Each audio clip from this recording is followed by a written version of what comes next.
Amém. Quero dizer para vocês que eu estou muito feliz de estar aqui. Eu e Sâmia nos alegramos, nos regozijamos muito pelo convite de estar compartilhando aqui com os irmãos. Eu quero compartilhar com vocês, então, uma porção de um livro que eu estou escrevendo. E eu fui lá e saquei uma porção do livro. Viu, Carlos Elias? Você queria saber um pouco do livro, então pelo menos um pedaço. Você quer ele inteiro. Eu vou compartilhar uma porção do livro com vocês, que fala sobre uma cronologia, né? Nesse livro eu falo sobre a cronologia das últimas coisas, da escatologia bíblica. E dentro desse assunto entramos com a cronologia da vida de Cristo, desde o momento do seu ministério até a sua morte. E tudo isso ele está praticamente, ele veio, me contribuiu muito. Deus falou muito forte no meu coração a Levítico 23. Levítico 23 é o capítulo mais completo da Bíblia. É o capítulo mais completo, onde ele trata da preexistência, da morte de Cristo, da sua vida, da sua obra, vida perfeita e irrepreensível. Ele trata da sua morte, da sua ressurreição, da sua volta e do milênio. Tudo isso num capítulo 23 de Levítico.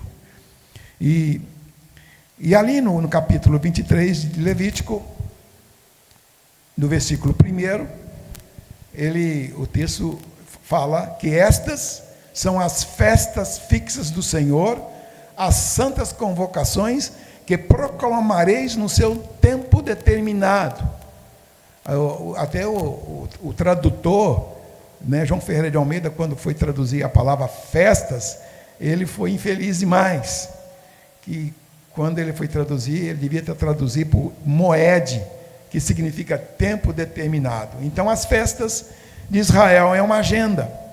É uma agenda de Deus, onde ele traz o início de todas as coisas até o tempo do retorno de Cristo e a instalação do milênio sobre a terra. Então, a vida de Jesus, amados, portanto, é pertinente eu falar desse assunto também, porque nós estamos na época da Páscoa, nós estamos no retiro de Páscoa. E eu quero falar para vocês da Páscoa. O que é a Páscoa? Né? Lá em 1 Coríntios 5:21, diz 5:21. Eu estava conversando até com o Carlos Elias, que eu vou citar o versículo e vou ler. E os irmãos está sendo gravado, os irmãos depois podem acompanhar com o vídeo, tá? Então eu vou citar o versículo e vou ler o texto, tá bom? Quem conseguir acompanhar, vai acompanhar. Quem não conseguir, mas eu dou um conselho: ouça apenas. Você pode anotar o versículo, mas a leitura eu vou fazer. Em 1 Coríntios 5:21 diz: lançai fora o velho fermento, para que sejais nova massa, como sois de fato sem fermento. Pois também Cristo, nosso Cordeiro Pascal, foi imolado. Então, Cristo é a verdadeira Páscoa. Hoje nós estamos percebendo, amados, que o diabo fez uma manobra com a igreja, ele deturpando as festas bíblicas. Por exemplo, a festa da Páscoa é uma festa bíblica lá no Velho Testamento, e que nós não observamos, não guardamos a Páscoa, mas a Páscoa traz revelações muito fortes e profundas sobre a vida de Jesus, e nós temos que entender sobre isso, apesar de nós não guardarmos a Páscoa. Por que nós não praticamos a Páscoa? Porque lá no livro de Colossenses 3:16 diz assim: ninguém, pois, o julgue por causa de comida, de bebida, de festas, de lua novas, de sábados, porque todas estas coisas são sombra das coisas que haviam de vir. Cristo, portanto, é a realidade. Cristo é a realidade. Então, Cristo tudo isso são sombra das coisas. Porque quando você abre a Bíblia, você precisa aprender a discernir quando você está abrindo a Bíblia. Existe, por exemplo, lá no Velho Testamento, o chamado as leis do Senhor. Mas quando você fala as leis do Senhor, é muita coisa. Mas elas estão divididas em 3 partes. Existem as leis civis, as leis cerimoniais e as leis morais. A lei civil, por exemplo, quando um boi entrava na roça do outro, chifrava o boi, era boi por boi, era olho por olho, dente por dente. Isso é uma lei civil. Quando a igreja, quando lê isso, ela tem que praticar isso? Não, é uma lei que foi dada para o povo de Israel, que comandava aquela nação de Israel. E tem muitos tipos de leis que estão lá, civis, que estão lá no Velho Testamento e que nós não temos que observar. Mas ajuda a compreender a verdade do Evangelho.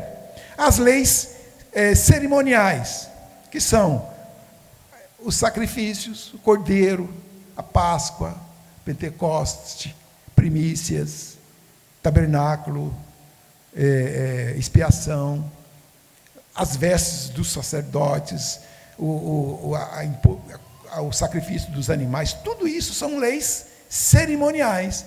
E essas leis, elas se realizam, elas se completam em Cristo. Por isso nós não observamos sábado. Por isso nós não guardamos sábado, porque Cristo é a realidade, é o nosso descanso. De vez em quando a gente vê algum irmão aí tentado a guardar o sábado. Esquece. Cristo é o nosso sábado, Cristo é o nosso descanso. E nós hoje guardamos todos os dias. E existe a lei moral. Não matarás, é uma lei moral. Não adulterarás, é uma lei moral. E o que Cristo fez com essas leis? Ele abrogou as leis? Ele abrogou as leis? Não. Pelo contrário, ele aprofundou ela. Não matarás, eu, porém, vos digo: aquele que se encolerizar contra o teu irmão é réu. Olha o que ele fez. Ele aprofundou as leis. Então, existem essas 3 leis. As 3 leis. E quando o João Ferreira de Almeida devia ter colocado moed, que é tempo determinado, quando você então vai ler todo o Levítico 23, ele fala de 7 festas. A festa da Páscoa, a festa dos pães asmos, das primícias, Pentecostes, trombetas, expiação e tabernáculo. Essas festas, elas têm um cumprimento profético para todas elas. Quando a Bíblia fala sobre a Páscoa, é um cumprimento profético em quem? Em Cristo. Cristo é a nossa Páscoa, o texto está dizendo. E nós, então, queremos compartilhar sobre essa realidade. Em Êxodo, capítulo 12, diz assim, versículo 1, que para mim é a profecia mais impressionante das Escrituras. Eu acho que nunca ouvi falar que Êxodo 12 é a mais grandiosa profecia de todo o Velho Testamento, de toda a Bíblia, no meu entendimento. É a profecia mais incrível que tem. E o texto diz assim: disse o Senhor a Moisés e a Arão na terra do Egito: este mês vos será o principal dos meses, será o primeiro mês do ano. O primeiro mês do ano é o mês de Nissan, que corresponde ao mês de abril para nós. Por isso que a Páscoa é em abril, ela cai no mês de abril. E diz: aos 10 deste mês, do primeiro mês do ano, que é o mês de Nissan, porque existe o primeiro mês do ano religioso e existe o primeiro mês do ano civil. O primeiro mês civil é o mês lá de setembro, que significa, esqueci, me deu um branco aqui agora, o mês de, eu vou só lembrar, eu falo para vocês. Mas nós queremos tratar desse mês de Nissan. Então, o texto dizendo, aos 10 deste mês, do primeiro mês do ano, que é o mês de Nissan, que corresponde ao mês de abril, presta atenção, no dia 10 deste mês, cada um tomará para si um cordeiro, segundo a casa dos pais, um cordeiro para cada família, mas se a família for pequena, para um cordeiro, então convidará ele o seu vizinho mais próximo, conforme o número das almas, conforme o que cada um puder comer, por aí calculareis quantos bastem para o cordeiro. O cordeiro, detalhe interessante, importante, será sem defeito, macho de 1 ano, e podereis tomar um cabrito ou um cordeiro, e guardareis, outro detalhe, e o guardareis até ao 14º dia deste mês. E todo o ajuntamento da congregação de Israel o imolará no crepúsculo da tarde. Ele vai ser morto às 3 horas. O crepúsculo da tarde começa às 3 horas, o cordeiro era morto às 3 horas, e ele era levado para o forno, atravessava uma estaca por ele, saía pela parte de baixo, e atravessava a outra na lateral, em forma de uma cruz, e ele colocava ele para assar o cordeiro. E ele era assado das 3 horas até as 18 horas, e às 18 horas e 1 minuto comia-se a Páscoa, comia-se o cordeiro com ervas amargas, com pães asmos, e está lá em Êxodo, capítulo 12, depois você pode ler. E aqui em Levítico 23, como eu disse, diz, são estas as festas fixas do Senhor, as santas convocações que proclamareis no seu tempo determinado. No mês primeiro, que é o mês de Nissan, aos 14 do mês, no crepúsculo da tarde, é a Páscoa do Senhor. E aos 15 dias deste mês, quer dizer, dia 15, é a festa dos pães asmos. Então, a Páscoa era comida quando? Dia 15. No dia 14, no crepúsculo da tarde, era morto. Eu gostaria muito que tivesse um judeu aqui sentado conosco, para ele ouvir essas coisas que quero compartilhar com vocês aqui. Porque um judeu, ele não crê no Messias, não crê que Jesus é o Messias. E quando nós falamos de Jesus como Messias, quando nós citamos as profecias do Velho Testamento, principalmente cumprindo em Cristo, ele diz assim, Jesus, ele forçou a barra para as profecias cumprir nele. Pelo amor de Deus, como é que você vai forçar a barra para nascer em Belém? Como que ele poderia, sendo um bebê, um recém-nascido, nascer em Belém? Como ele poderia, depois de alguns dias, fugir para o Egito? Como que ele poderia morrer numa cruz, ser transpassado as mãos e os pés, furar o seu lado esquerdo, dividir as suas vestes em sorte entre os soldados, morrer entre 2 ladrões, depois vou viver em Nazaré, morar em Nazaré e viver em Nazaré, na região da Galileia. Como que ele poderia forçar a barra para que as profecias nascer de uma virgem? Não tem como, né? Agora eu quero que você abra a Bíblia agora, porque você precisa ver esse texto de João, capítulo 12, versículo 1. O texto diz assim, 6 dias, todos abriram? João 12, 1. 6 dias antes da Páscoa, foi Jesus para Betânia, onde estava Lázaro, a quem ele ressuscitara dentre os mortos. Vou fazer uma pergunta. 6 dias antes da Páscoa, que dia é este? A Páscoa não é o dia 15? Então, 6 dias antes da Páscoa, que dia é esse? Quem falou aí? 9. É o dia 9, certo?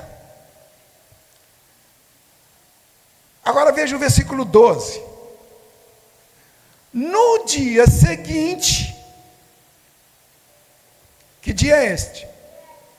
Olha, tem um menino inteligente aí, dia 10. O que diz aqui no livro de Êxodo, do capítulo 12? No primeiro mês do ano, aos 10 deste mês, cada um tomará para si um cordeiro. E o que aconteceu no dia 10? No dia seguinte, no dia 10 do mês de Nissan, no mês de abril, a numerosa multidão que viera à festa, tendo ouvido que Jesus estava de caminho para Jerusalém, tomou ramos de palmeiras e saiu ao seu encontro, clamando: Hosana, bendito é o que vem em nome do Senhor, que é o Rei de Israel. E Jesus, tendo conseguido um jumentinho, montou, segundo está escrito, olha, estava escrito: não temas, filhas de Sião, eis que o teu rei aí vem montado em um filho de jumenta. Então, 5 dias antes da cruz, acontece algo inusitado aqui.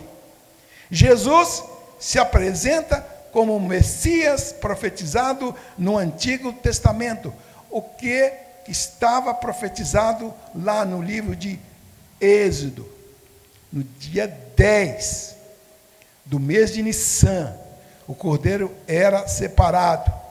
E aqui no Salmo 112, 18, 22 diz: a pedra que os construtores rejeitaram, essa veio a ser a principal pedra angular. Isso procede do Senhor e é maravilhoso aos nossos olhos.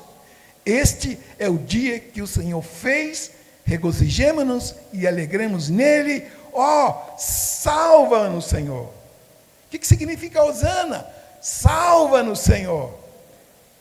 Nós te pedimos, Senhor, concede-nos prosperidade. Bendito o que vem em nome do Senhor. A vós outros, casa do Senhor, nós vos abençoamos.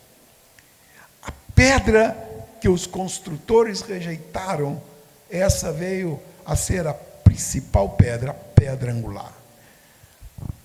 Isso aqui é uma figura, é uma expressão idiomática.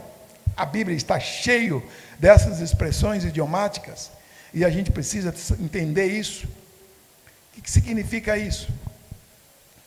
Quando Salomão foi edificar o templo, e ele mandou fazer a terraplanagem do templo, botou os trabalhadores fazendo o corte da terra para colocar os alicerces do templo, lá pelas tantas, eles depararam com uma pedra enorme na terraplanagem. E eles perceberam que aquela pedra estava fora do lugar. Eles entenderam, e eles pegaram e rolaram aquela pedra, e ela desceu o ribeiro de Cedron e foi cair lá para baixo. Desceu, rolando. E quando eles terminaram de fazer a pedra, fazer o terraplanagem, eles perceberam que eles precisavam de uma pedra para colocar nos alicerces do templo, a pedra angular, a pedra de esquina. Só que eles rolaram a pedra, jogaram ela fora. A pedra que os construtores rejeitaram, essa veio a ser a pedra angular. O que? Jesus foi rejeitado pelo povo de Israel. Nós vamos falar um pouco disso. Agora, o texto de Êxodo, capítulo 12, diz que aos 10 desse mês, e Jesus se apresenta ao povo no dia 10. E durante aqueles 3 dias, Jesus não arreda o pé de Jerusalém. O máximo que ele faz é vai à casa de Lázaro, 10 quilômetros, mas ele fica às imediações de Jerusalém. quê?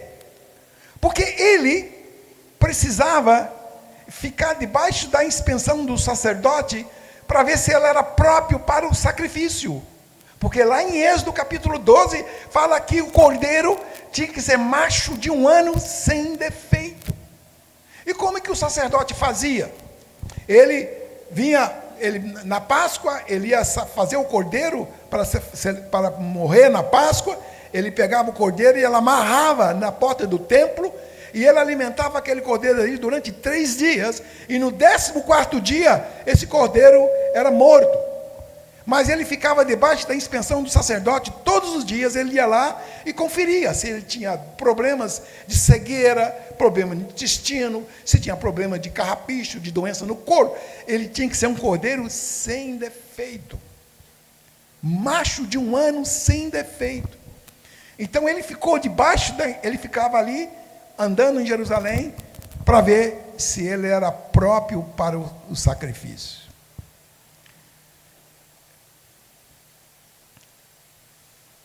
Em João 12, 27, ainda nesse mesmo dia, do dia 10, Jesus entende que chegou a sua hora. E ele diz: agora está angustiada a minha alma. Que direi eu? Pai, salva-me desta hora. Que direi eu? Pai, salva-me dessa hora. Mas precisamente com este propósito eu vim para esta hora.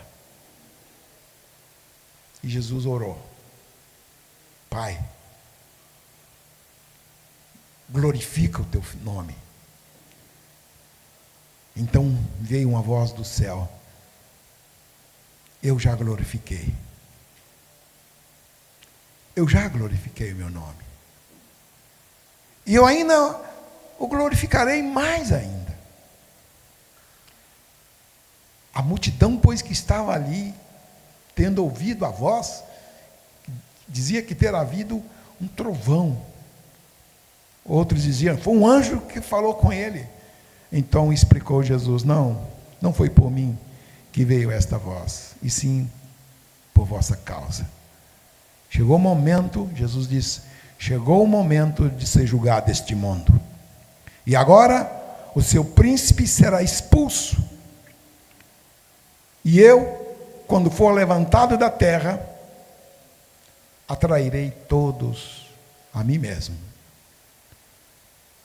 Isto dizia Jesus, significando de que gênero de morte estava para morrer.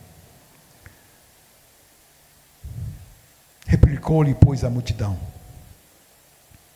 nós temos ouvido da lei que o Cristo permanece para sempre. E como dizes, por um pouco a luz está convosco? Andai, ou melhor, e como dizes tu ser necessário que o Filho do Homem seja levantado? Quem é esse Filho do Homem? Respondeu-lhe Jesus: ainda por um pouco a luz está convosco. Andai enquanto tendes a luz, para que as trevas não vos apanhem. E quem anda nas trevas não sabe para onde vai. Enquanto tendes a luz, credes na luz, para que vos torneis filhos da luz. Jesus disse estas coisas e, retirando-se, ocultando-se deles. E aqui em Mateus, capítulo 26, versículo 1.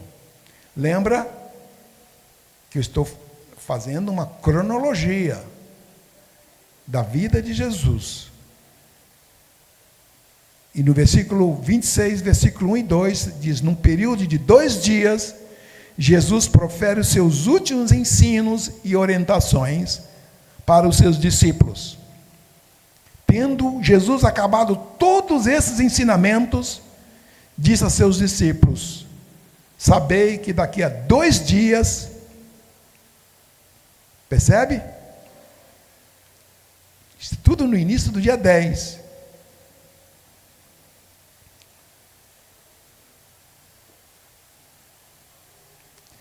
sabes que daqui a 2 dias celebrar-se-á a Páscoa e o Filho do Homem será entregue para ser crucificado.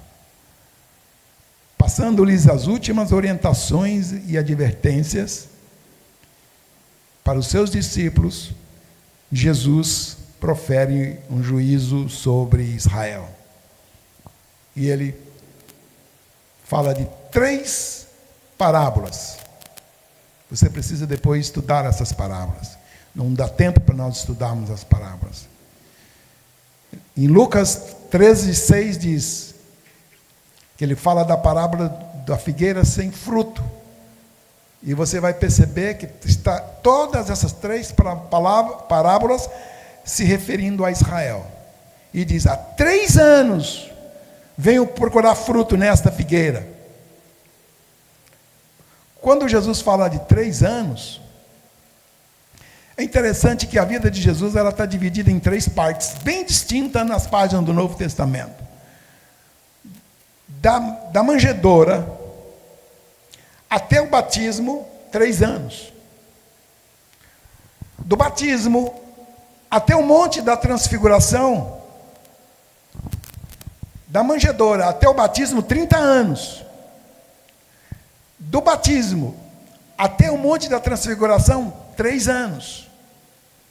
E do monte da transfiguração até a cruz, 6 meses. E Jesus agora conta uma parábola dizendo: há 3 anos venho procurar fruto nessa figueira e não acho. Podes então cortá-la para que ela ainda não ocupe inutilmente a terra. O que o Senhor mandou fazer com a figueira? Ele amaldiçoou a figueira. Aí ele fala da parábola dos 2 irmãos. Mateus 13:31.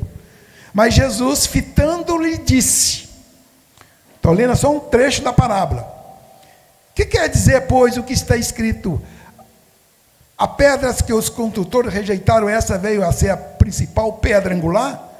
Tudo que cair sobre esta pedra ficará em pedaços, mas e aquele que sobre quem ela cair ficará reduzido a pó. Jesus aqui está trazendo um juízo sobre Israel. E ele fala da parábola dos lavradores maus, no Lucas 20:17, dizendo: mas Jesus, fitando-lhes, disse... O que quer dizer, pois, o que está escrito? A pedras que os construtores rejeitaram, esta veio a ser a principal pedra angular? Eu estou repetindo aqui, desculpa aí. E na parábola das bodas, então disse Jesus a seus servos: está pronta a festa, mas os convidados não eram dignos. E depois para as encruzilhadas dos caminhos e convidai para as bodas quantos encontrares. O Senhor traz um juízo sobre Israel, falando que eles eram os convidados, não eram dignos da festa, e mandou ir para os valados. Depois você lê, e ele aí deu a chance para a igreja entrar nesse projeto eterno de Deus. E aqui em Mateus 23:38, quero que você leia esse texto. Jesus, àquela hora, ele faz um decreto. Jesus de Jerusalém, que mata os profetas e apedreja os que te foram enviados. Quantas vezes eu quis, eu reuni os teus filhos como a galinha junta os teus pintinhos debaixo das suas asas, e vós não quisestes. Eis que a vossa casa vos ficará deserta. E declaro-vos, pois, que desde agora já não me vereis, até que venhas a dizer: bendito é o que vem em nome do Senhor. Jesus cancela a relação com Israel, congela a relação com Israel, e ele volta-se agora para a igreja. E agora qualquer um que quiser entrar no reino de Deus tem que passar pela igreja. Israelita, judeu, se ele quiser, tem que vir por aqui.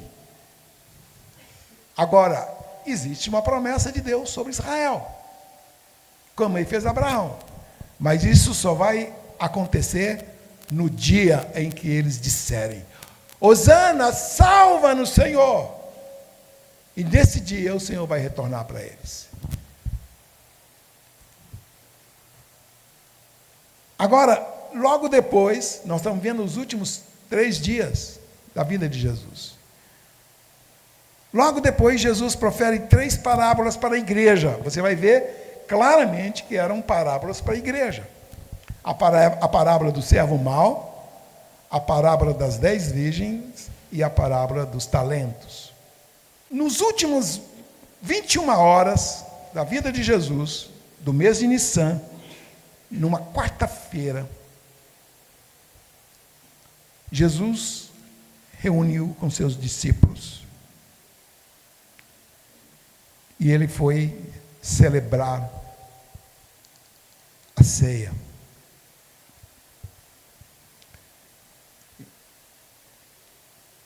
E impressionante que Jesus, ele ali na ceia, ele profere o capítulo 13, 14, 15, 16 e 17 de João. Todos esses cinco capítulos, eles foram proferidos na ceia. E os últimos momentos da sua vida, na vida de Cristo, ele traz algumas advertências, algumas exortações, mas ele traz também consolo para os seus discípulos. Eu acho que era ele que precisava ser consolado, né? Não, ele não tinha que consolar ninguém, porque ele que ia morrer, não era ele, não eram os discípulos. Mas Jesus sabia que o primeiro grande desafio para ele, Jesus, era eliminar a divisão que estava no coração dos discípulos. Os discípulos tinham um coração dividido. Vocês lembram? Pois eles estavam pelo caminho discutindo quem era o maior dentre eles. E tendo eles partido para Cafarnaum, estando ele em casa, interrogou os discípulos. Jesus percebeu o murmúrio entre eles, que eles estavam discutindo quem era o maior. E Jesus perguntou: de que discorria entre vós pelo caminho? Mas eles guardaram silêncio. Por quê? É feio, né? Envergonhados. Porque pelo caminho haviam discutido entre si sobre quem era o maior dentre eles. E eles, assentando-se, chamou os 12 e lhes disse: se alguém quer ser o primeiro, será o último e servo de todos. Jesus disse isso depois de lhe ter lavado os pés. Ele, quando chegou ali, naquela ceia, a bacia estava lá, com água, e os discípulos estavam sentados à mesa. E Jesus tira aquela roupa que estava sobre ele, de pendura, pega a toalha que estava lá, cinge-se com a toalha, e ele pega a bacia e coloca aos pés dos discípulos e começa a lavar os pés dos discípulos. Aquilo não era a tarefa do anfitrião. Aquilo era a tarefa de um escravo. Geralmente em Israel tinha lá um escravo, quando você ia para a feira comprar um escravo bom para a roça, forte, bonitão, você chegava lá e pagava lá 100 denários, 98 denários, e não tinha troco. Aí falta 2 de troco, tem um escravinho aqui, ó. Já viu naqueles filmes? Um pequenininho, raquítico, pequeno, ele parece que usa uma fralda descartável assim, branquinha, sem camisa. Leva isso aqui, ó. Esse servo que fazia esse papel, ele que lavava os pés daqueles que chegavam nas casas. E Jesus diz: ora, se eu, sendo o Senhor e Mestre, vos lavei os pés, também vós deveis lavar os pés uns dos outros, porque eu vos dei o exemplo, para que, como eu vos fiz, façais vós também. E digo: em verdade vos digo que o servo não é maior do que o seu senhor. E ele celebra a ceia e ele profere agora João 14. É um texto glorioso, João 14. Muito impressionante que Jesus começa a falar, João 14, e consolando o coração dos seus discípulos. Diz: não turbe o vosso coração. Credes em Deus, credes também em mim, porque na casa de meu Pai há muitas moradas. E se não for assim, eu vos teria dito, pois vou vos preparar lugar. E quando eu for e vos preparar lugar, eu voltarei e vos levarei para mim mesmo, para que onde eu estou, estejais vós também. Teve um discípulo: Senhor, nós não sabemos o caminho para onde está indo. Jesus disse: eu sou o caminho, eu sou a verdade, eu sou a vida. Na verdade, essas palavras de Jesus também é uma expressão idiomática. Nós vamos reinar sobre a terra por 1000 anos.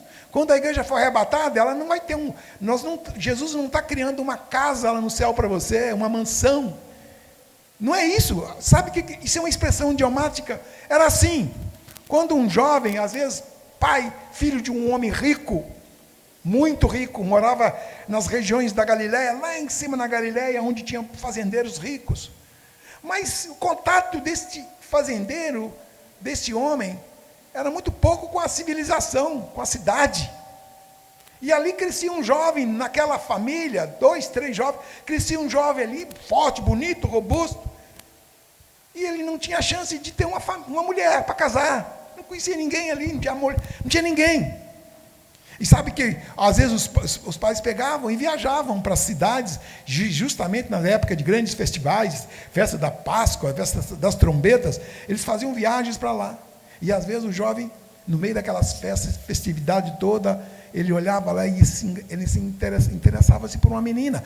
Ele: pai, olha aquela menina, pai, eu gostei dela. É, filho, você gostou dela? Vamos lá conversar. E o pai conversava com o pai da menina e pedia a mão da filha dela em casamento para o filho. E quanto maior era o amor do menino pela menina, maior o dote. E ele chegava com um dote, e ele despejava aquele dote ali aos pés do pai da moça.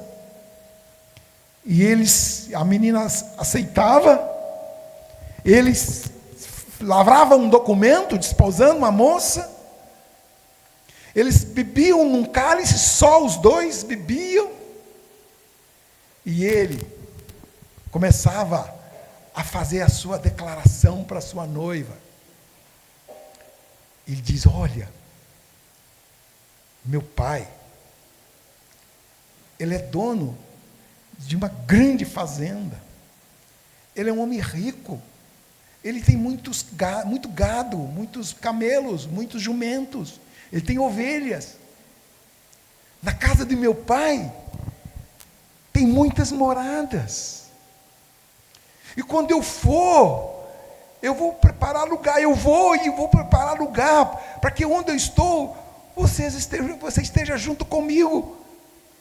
Para que onde estou, nós não nos separemos mais. Era isso que Jesus estava falando para os seus discípulos. Ele estava se declarando. Ele diz: como noivo se declara para a sua noiva. Ele diz: na casa de meu pai há muitas moradas. Se não fosse assim, eu vos teria dito, pois eu vou preparar lugar, para que onde eu estou, você esteja também, para nunca mais nós nos separarmos. Jesus estava fazendo aquela declaração que o noivo fazia para sua noiva. E Jesus estava se declarando para sua noiva. Não é que lá tinha casas bonitas. Não, a casa era o aconchego do pai, junto com o filho. E ali eles viveriam com a sua noiva. E Jesus ali, ele está trazendo a revelação da paternidade de Deus. Os judeus, eles não tinham da revelação de Deus como pai, eles não tinham essa revelação. E Jesus traz a revelação dessa intimidade de Deus como meu Pai. Na casa de meu Pai há muitas moradas. Amados, isto era chocante para os ouvidos daqueles discípulos. Aquilo era chocante. Como? Ele fala de Deus, de Yod, Re, Vav, Re, o Deus Todo-Poderoso, El Shaddai, de Pai. No Velho Testamento, a palavra Pai foi usada 15 vezes no Antigo Testamento, mas de forma genérica, e nunca como Abba, como papai ou como paizinho, nunca. Mas no Novo Testamento, em Mateus, Marcos e Lucas, a palavra Pai é usada 65 vezes. Em João, só em João, capítulo 13, 14, 15, 16, 17, é usada 49 vezes. E no livro inteiro era usada 100 vezes. Você percebe isto? Jesus, ele agora está ensinando os seus discípulos a paternidade de Deus, e ele havia ensinado quando vocês orarem dizendo Pai Nosso. Agora ele diz, é meu Pai. Amados, eu quero dizer para vocês aqui nessa manhã, Jesus, ele quer revelar para nós essa paternidade de Deus no nosso coração. Você é um filho gerado de Deus. E você precisa desta revelação.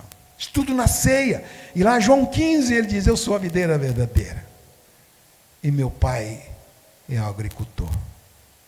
Todo ramo que estando em mim não der fruto, ele o corta. Não. Sabe o que está escrito no original? Ele levanta. Você não está dando fruto.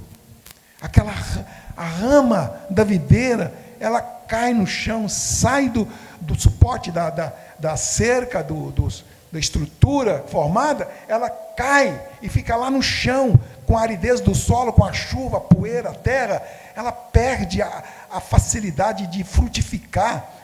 Jesus falou, Pai, quando a videira não dá fruto, ele levanta. E ele quer nos levantar para dar fruto.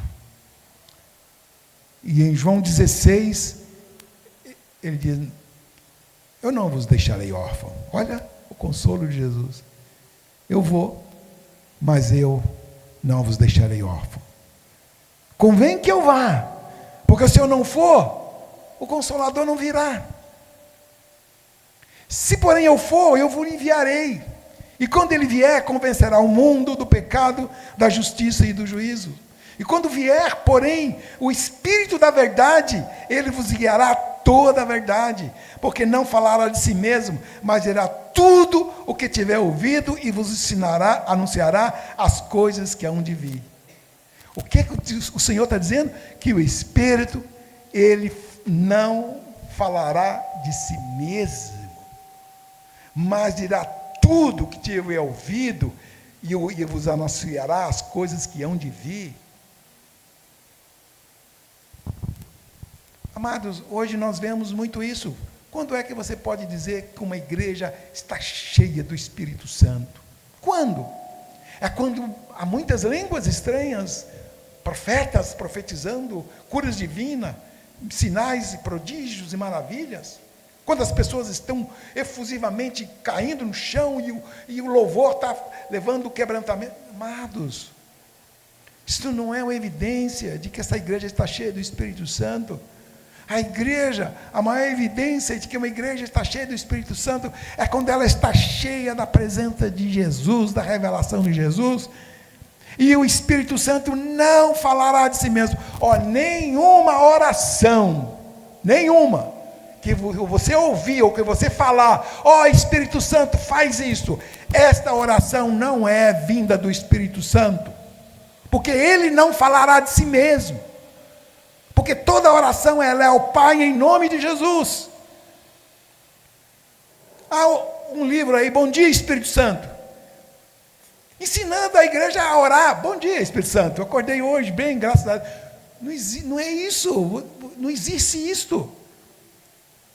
Ele não falará de si mesmo, mas vos ensinará as coisas que eu vos tenho revelado, falado. E quando chega no capítulo 17, mais ou menos ali pela meia-noite, Jesus disse: Pai, eu oro a Ti. Eu te peço, a fim de que todos eles sejam um, como eu e Tu, Pai, somos um.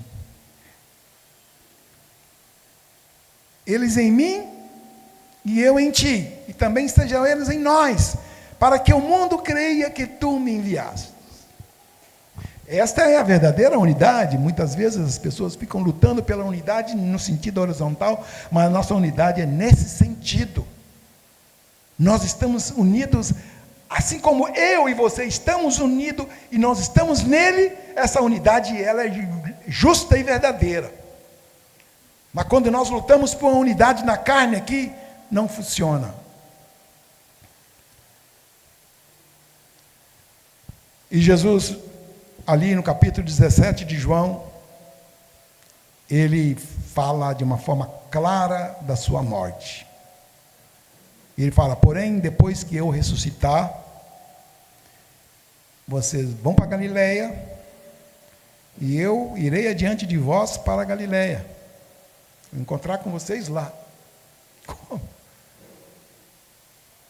Primeira vez que um homem condenado à morte fazia tal promessa que não faltaria um compromisso. Depois de 3 dias vou encontrar com vocês lá.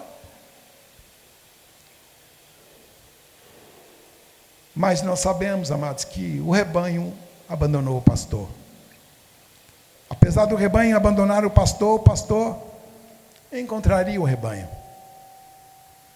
Em João 17,4 ele diz: eu te glorifiquei na terra, consumando a obra que me confiaste para fazer. E agora, glorifica-me, ó Pai. Olha a oração de Jesus. Glorifica-me, ó Pai, contigo, mesmo com a glória que eu tive junto de ti antes que houvesse o mundo.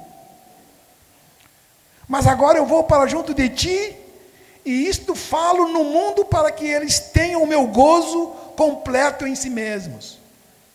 E em João 17:28, ele diz assim: vindo o Pai, ou vindo a eternidade,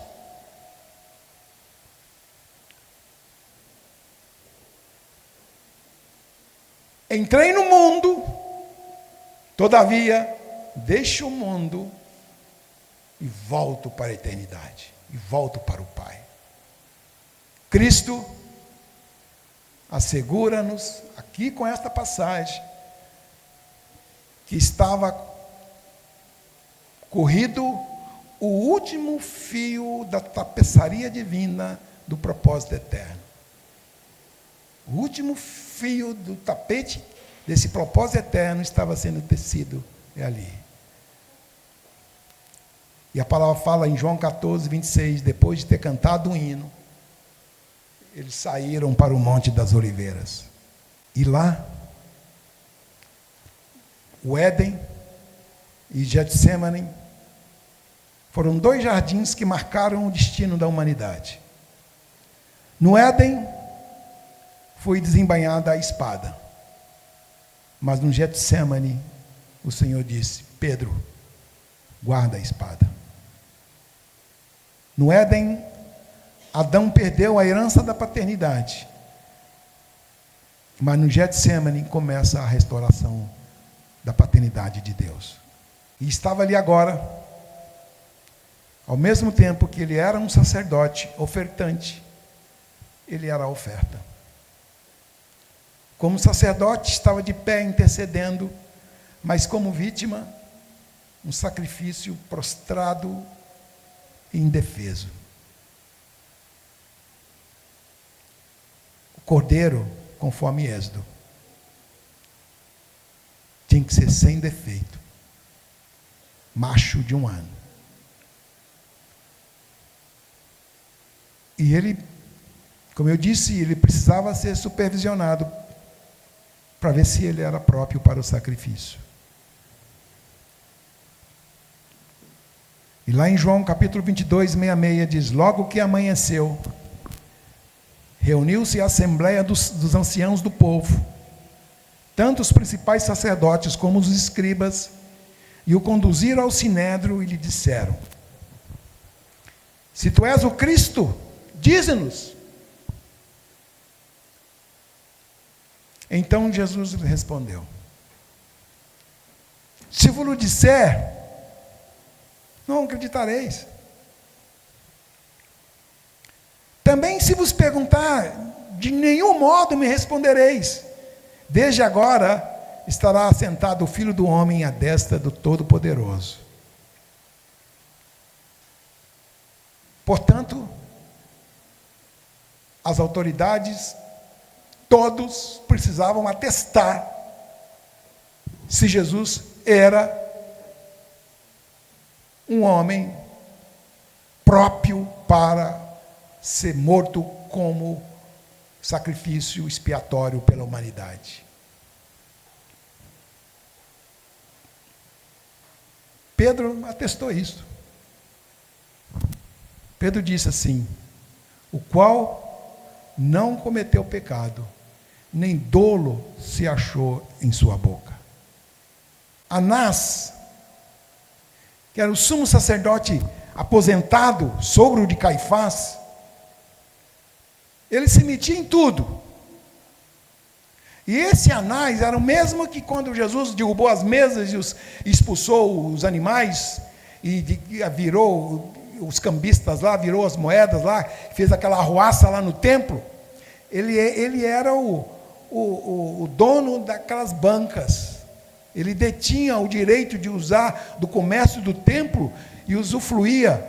Mas quando Jesus denunciou ele teve que ficar com boca calada, porque ele podia se comprometer. E Jesus estava atravessado aqui na garganta dele. E agora era a oportunidade que Anás tinha.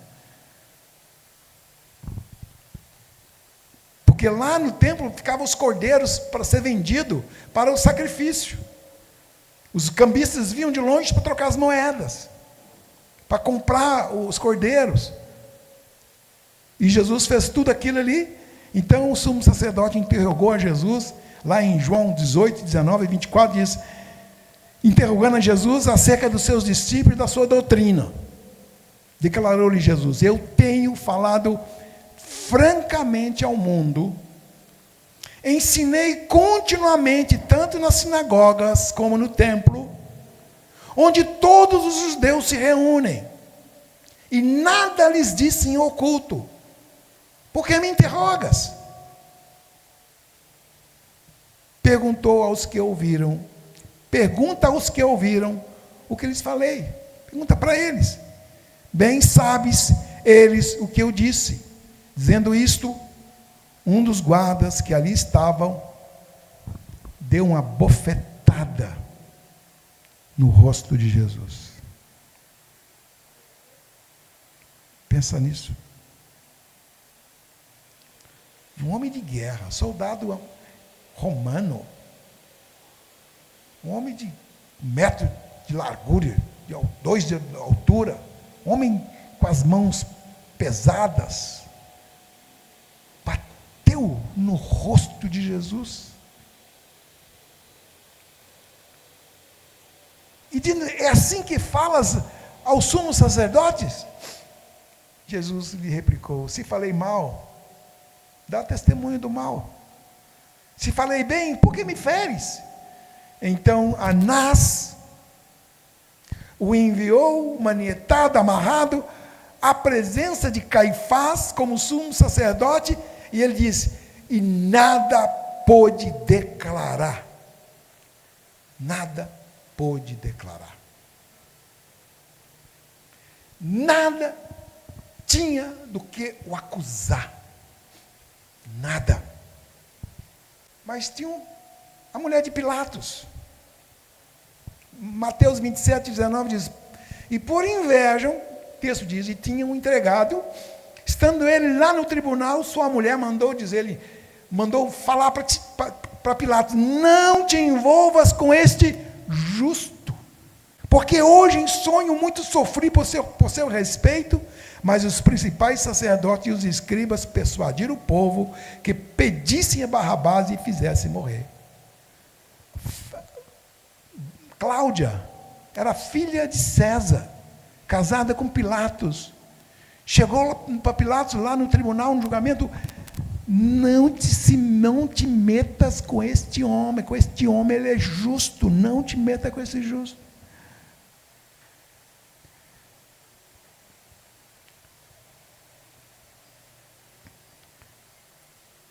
E Pilatos, percebendo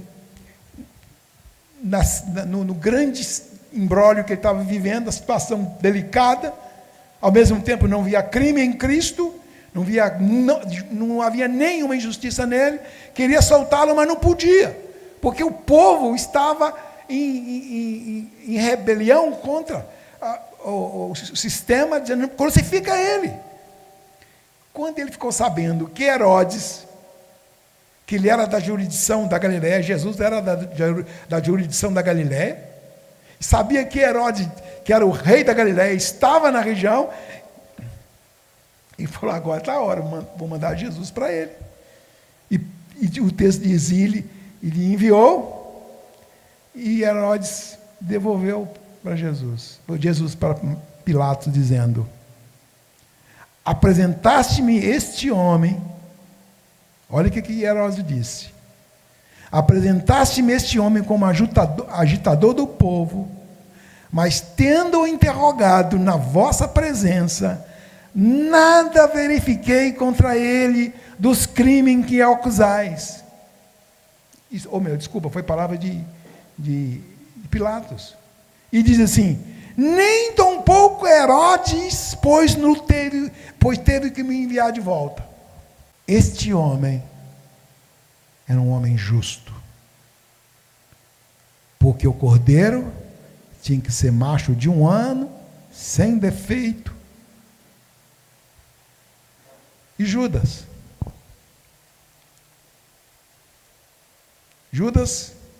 correu lá, quando viu, foi devolver as 30 moedas de prata que ele tinha vendido a Jesus. E eles responderam para ele: o que nos importa? Isto agora é contigo. Judas estava arrependido para consigo, mas não para com o Senhor. Sentia-se desgosto com os efeitos do pecado, mas não com o pecado em si. Tudo pode ser perdoado, exceto a recusa em buscar o perdão. O seu arrependimento não passava do ódio de si mesmo, e o ódio de si é suicida. Por isso ele se transformou num suicida. E ele disse: pequei, traindo sangue inocente.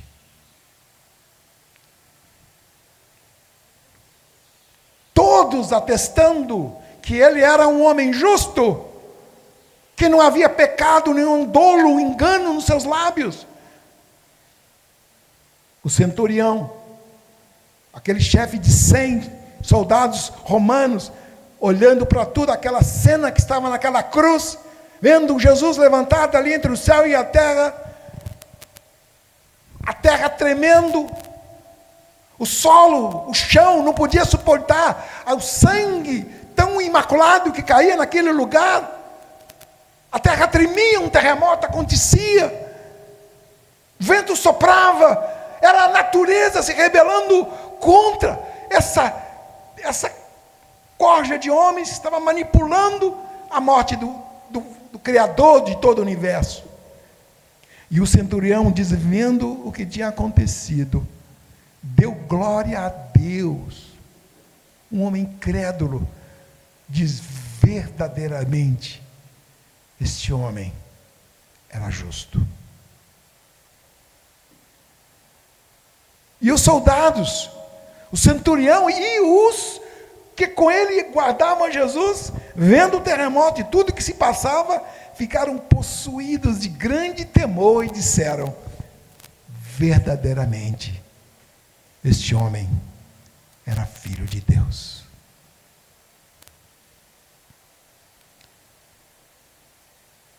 E Pilatos perguntou: que mal fez ele? Que mal fez ele? Lá em Lucas 23, 22, ele perguntou: que mal fez este homem? E ele diz: de fato, nada achei contra ele para condená-lo à morte. Portanto, depois de castigar, eu vou soltá-lo-ei. Mas eles estavam com grandes gritos, pedindo que fosse crucificado, e o clamor do povo prevaleceu. Agora lembra que eu disse que o sumo sacerdote, que fazia a averiguação do cordeiro, que era colocado lá no templo durante 3 dias, para ver se ele era próprio para sacrifício, era ele que tinha que atestar se o cordeiro era próprio ou não para o sacrifício. Não adiantava o sumo sacerdote aposentado, o povo, a mulher de César, de Herodes, Pilatos, não adiantava. Tinha que ser o sumo sacerdote. E o sumo sacerdote era Caifás. E o versículo, capítulo 11, 49 de João diz: porém, um dentre eles, o sumo sacerdote, naquele ano, advertiu-os dizendo: vós nada sabeis, nem considerai que vos convém que morra um homem pelo povo e não venha a perecer toda a nação. Ora, ele não disse isso de si mesmo, porque Deus torceu o queixo dele, mas sendo sumo sacerdote naquele ano, profetizou que Jesus estava para morrer pela nação, e não somente pela nação, mas também por reunir em um só corpo os filhos de Deus que andam dispersos. Mas não adiantava o sumo sacerdote, o povo. Mas um personagem principal precisava atestar se ele era aquilo mesmo, se ele era próprio para o sacrifício. Era o pai. Era o pai que precisava atestar. No entanto, a vida sem pecado, sujeição e obediência não tinha que ser atestada e comprovada apenas pelos homens, mas também por Deus.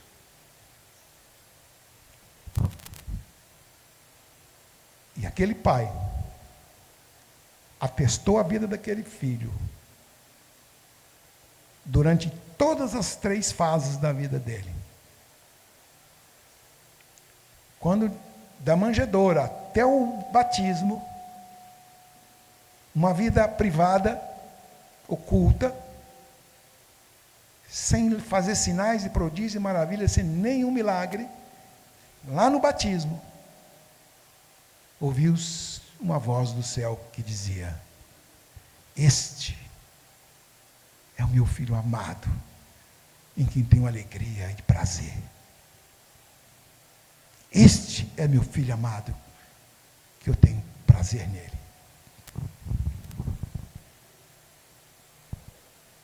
E lá na transfiguração, 3 anos de ministério, no monte da transfiguração, Elias e Moisés aparecem em visão ali, e os discípulos assim extasiados, e ouviu uma voz do céu que dizia: este é o meu filho amado, a ele ouvi. Mas 6 meses depois, quando ele, lá daquele monte da transfiguração, ele desceu em direção a Jerusalém.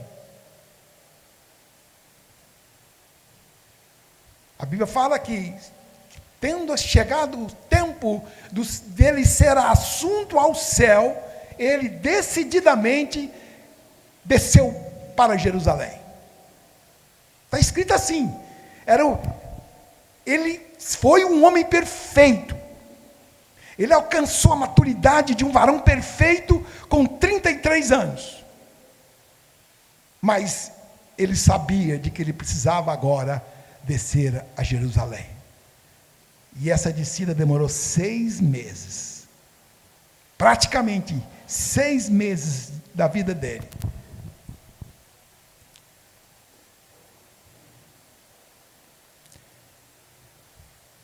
E no final dos 6 meses, em João 12, 27, Jesus orando, disse assim: agora está angustiada a minha alma. E que direi eu? Pai, salva-me desta hora. Mas precisamente com esse propósito eu vim para esta hora. E Jesus falou: Pai, glorifica o teu nome. Então veio uma voz do céu que dizia: eu já o glorifiquei, e eu o glorificarei mais ainda. E aqui em Mateus 27, 45, desde a hora sexta até a hora nona, houve trevas sobre toda a terra. Desde 12 horas até as 15 horas. E Jesus agora estava lá, de pendurado naquela cruz. E ele voltou-se para o Pai, dizendo: Pai, perdoa-lhes, porque eles não sabem o que estão fazendo. Como? Pai, perdoa-lhes, porque eles não... Será? Eu acho que eles sabiam o que estavam fazendo.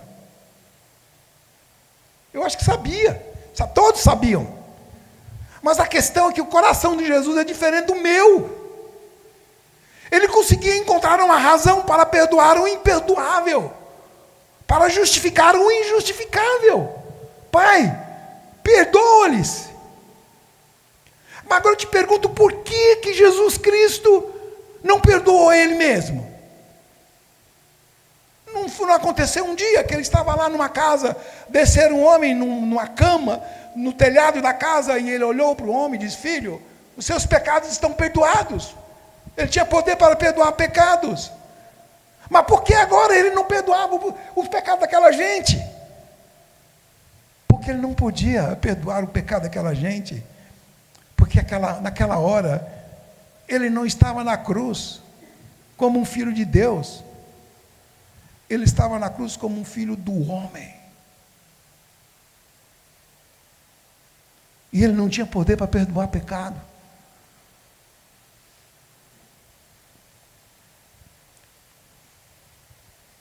As duas naturezas de Jesus, a natureza divina e a humana, estavam envolvidas nessa oração. Meu Pai, a consciência do amor do seu Pai, a consciência daquele Pai amoroso que estava ali nos céus, aquela consciência estava latente na sua memória. Por outro lado, a natureza humana retraía diante do grande inimigo que estava diante dele, dos grandes inimigos que estavam diante dele, que era a cruz, que era a morte e o pecado.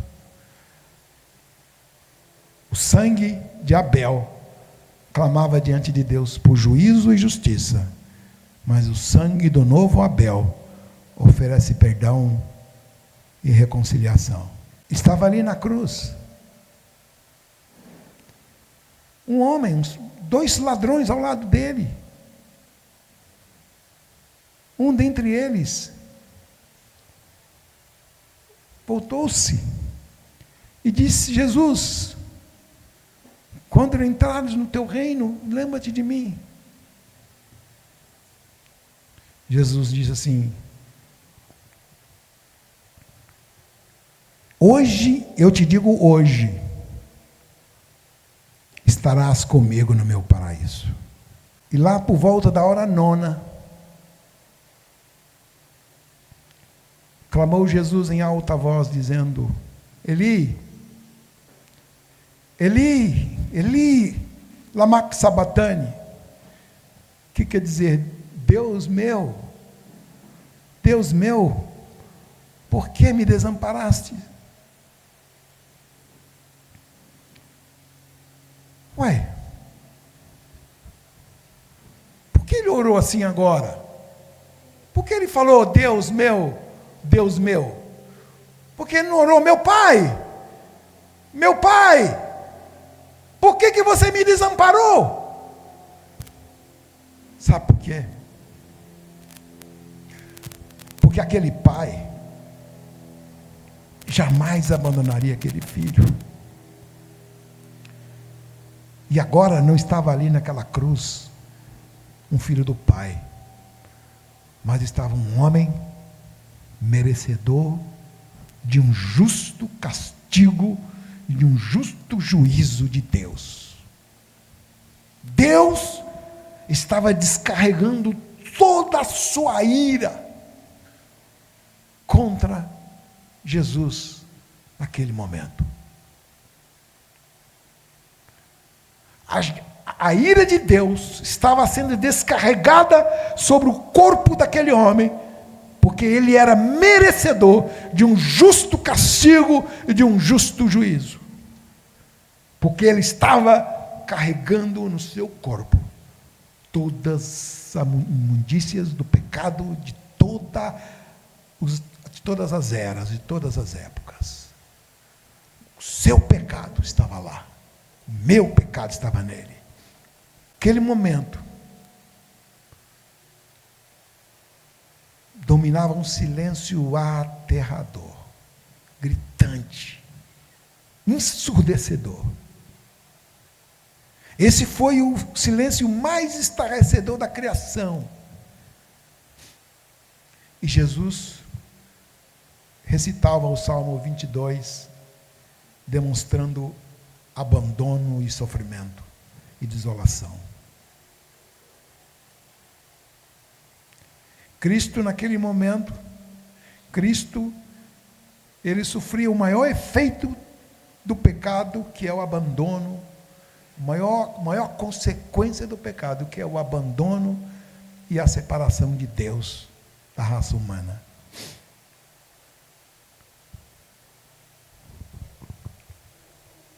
E ali naquela cruz, com a perda de muito sangue, e as consequências dos maus tratos sofridos, desde aquelas quarentenas de açoites, estando ali numa posição desconfortável do corpo, com a tensão extrema sobre as mãos e os pés, a distensão muscular causando terríveis câimbras, a dor na fronte provocada pelos espinhos e inflamações nos vasos sanguíneos, tudo contribuía para causar muita dor e muito sofrimento. E aquilo provocava sede. E lá no Salmo 22, ele citando, diz: secou-me o vigor, como um caco de barro, e a língua se me apega ao céu da boca, assim me deitas no pó da morte. Olha, Jesus dizendo isso: tu me deitas no pó da morte, secou-se o meu vigor, minha vida foi-se embora como um caco de barro, e a língua se me apega ao céu da boca. E ele clama a Deus, mas Deus não desejou intervir, porque ele estava ali trazendo o seu juízo sobre a raça humana.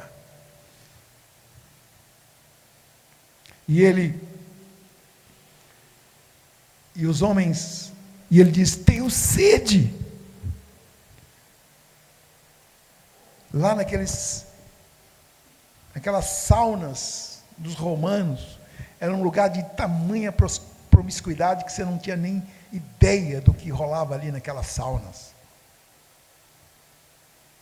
Os banheiros públicos, eles tinham lá um recipiente de um vaso grande com um isopo, com vinagre misturado com água ali. Aquilo era para limpar depois de defecar. E eles usavam aquilo para limpar. E quando Jesus estava ali naquela cruz, eles usaram aquilo para humilhar Cristo Jesus e colocar nos lábios, na boca dele.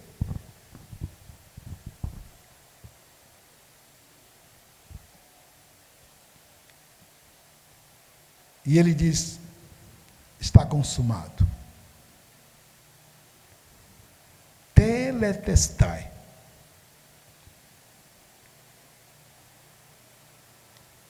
Tetelestai, quando você tinha uma dívida com um credor, e você tomava das mãos dele uma nota promissória, quitando a dívida, e você pegava um carimbo ou escrevia atravessado no documento: tetelestai, pago, quitado. E foi isso que isso quer dizer, está quitado. E Jesus disse, e ele clamou em alta voz: Pai, em tuas mãos eu entrego o meu espírito. Sabe, se Jesus não tivesse se entregado a vida dele, ele estaria na cruz até hoje. Porque a morte não tinha autoridade e poder sobre ele.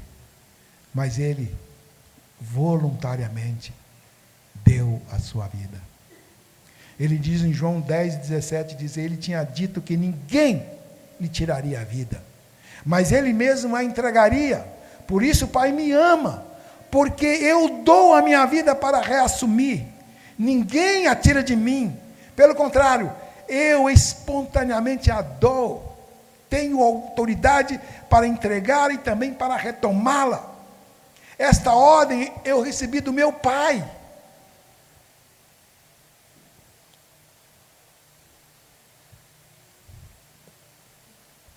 E no terceiro dia, o inferno não sabia o que fazer. Não sabia se festejava, se alegrava, se fazia um carnaval. Ganhei, perdi, não perdeu, o que aconteceu? Tudo parado.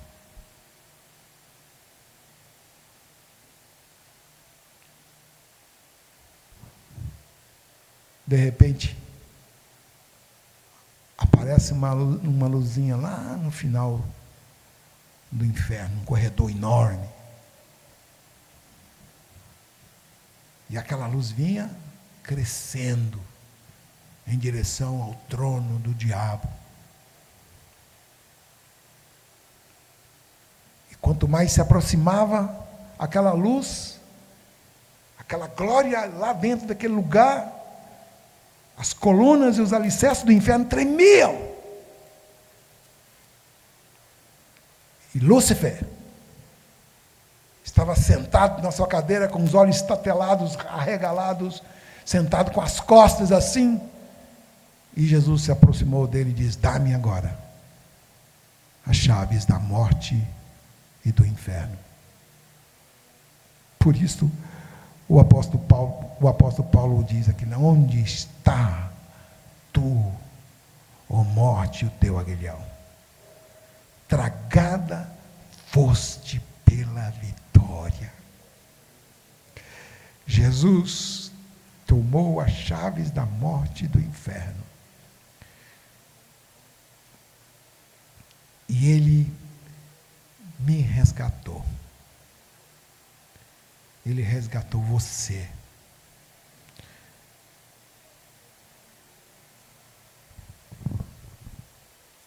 E Jesus Saindo dali,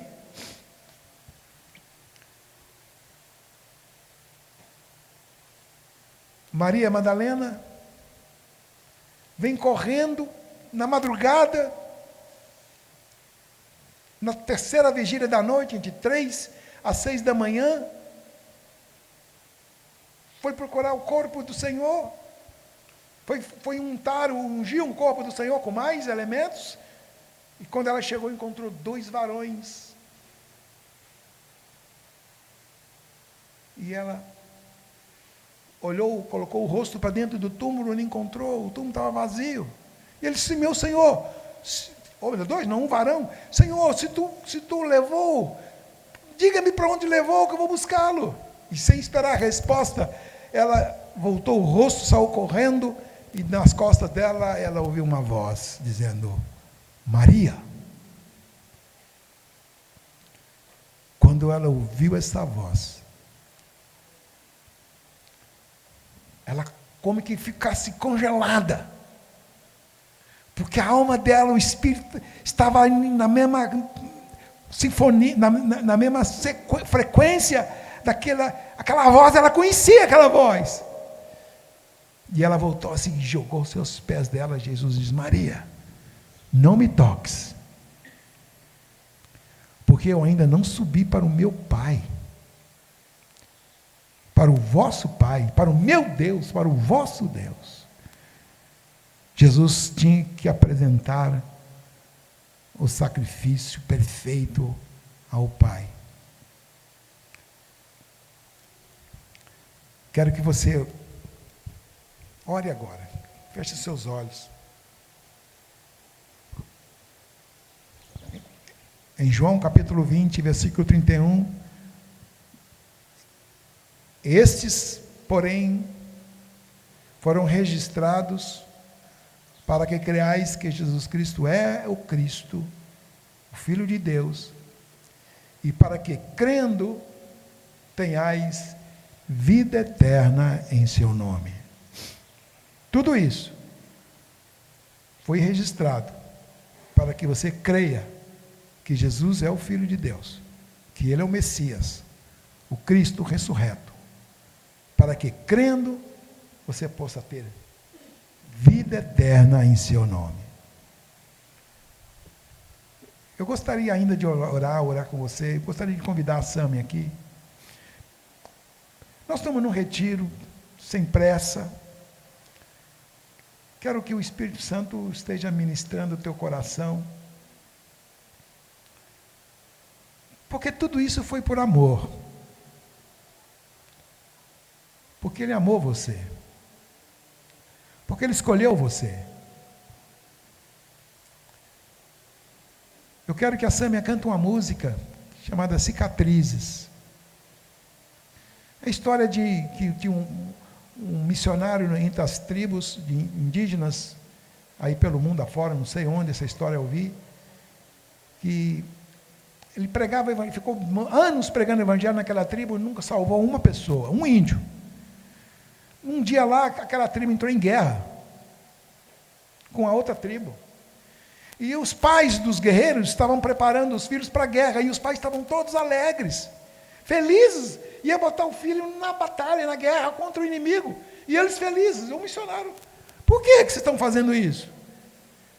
E ele voltou-se e disse assim: aqui na nossa aldeia, quanto mais cicatrizes no corpo, maior é a honra de um homem. E ele lembrou: pois eu gostaria de falar para vocês de um homem que tinha muitas cicatrizes. Ele tinha cicatrizes nos pés, ele tinha cicatrizes nas mãos, ele tinha cicatrizes no peito, ele tinha cicatrizes nas suas frontes, ele tinha cicatrizes, muitas cicatrizes nas costas. E a história diz que aquela tribo, muitos daqueles homens se renderam a Cristo naqueles dias. E todas essas cicatrizes foi porque Ele nos amou. Ele amou você. Deixa o Espírito Santo ministrar teu coração nesse momento.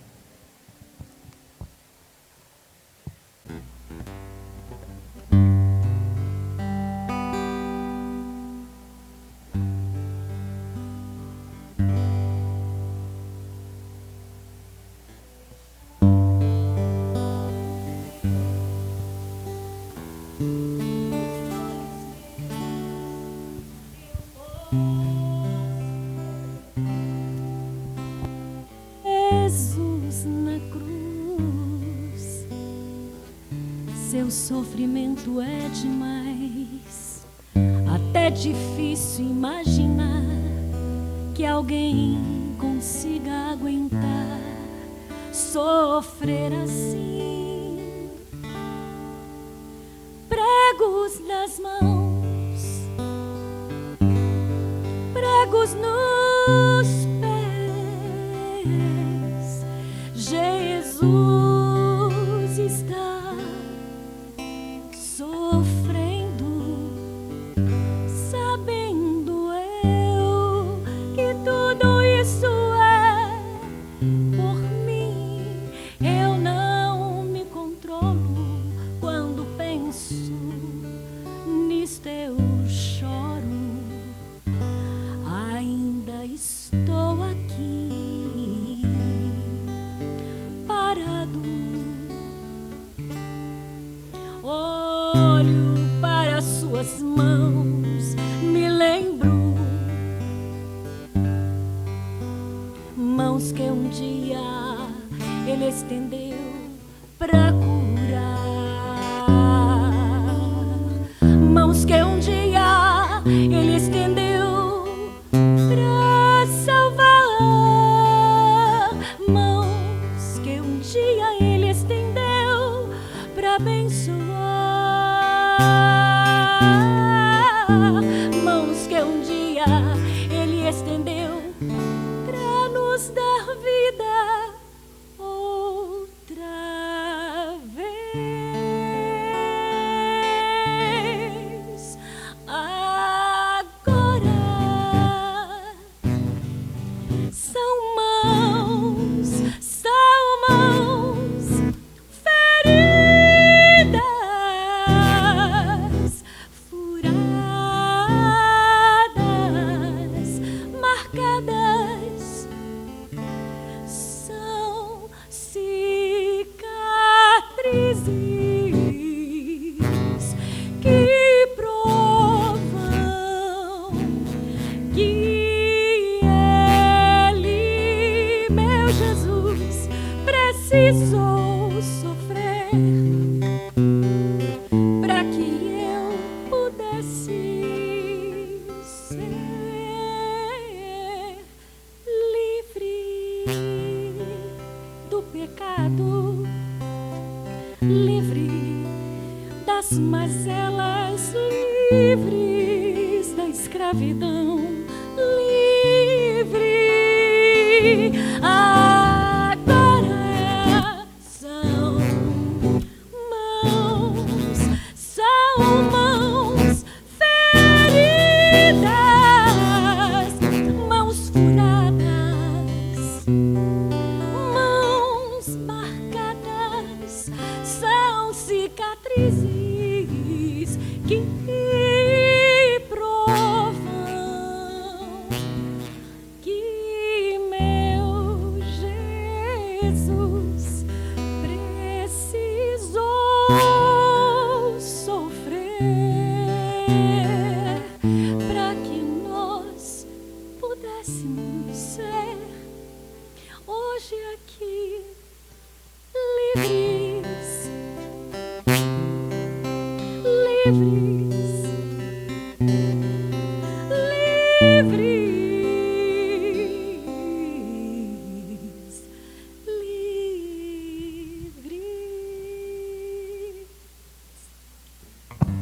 Senhor, obrigado pela vida de Jesus, ó Pai. Jesus, queremos aqui nesta tarde expressar profunda gratidão